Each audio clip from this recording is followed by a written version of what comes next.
Hi, welcome again to yet another presentation from Hectronics India. This is the STM32 Nucleo board. Basically it's a Cortex M4 STM32 microcontroller, and as you can see these are the Arduino shield headers, and all the microcontroller pins are taken out using this male header pins. This is the ST-Link programmer and debugger, and this is the main Cortex M4 board.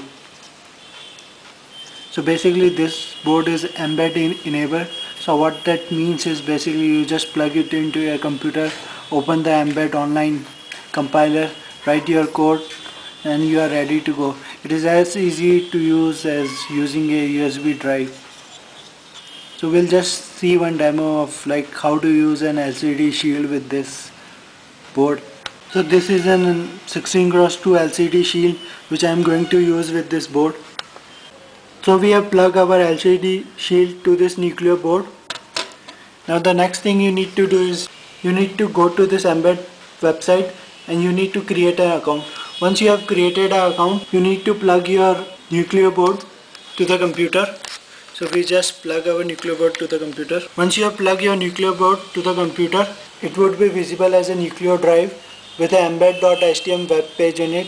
Just open this web page and it will register your Nucleo board to the embed website. Now you open your embed compiler. It's basically an online compiler, and you go into new, then you just create a project, then import the Freetronics libraries. Once you have imported the Freetronics libraries and you have written your program, just say save your program and click the compile button.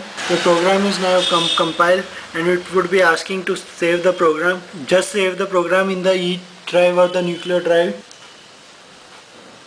and your program is already uploaded to the Nucleo board, as you can see. So as you have seen how easy it is to program this STM32 Cortex M4 board using embed, and you can use all kind of Arduino shields like LCD shield, motor drivers shield, or any other type of shield. So this was a brief introduction about the STM32 embed board. Thanks for watching.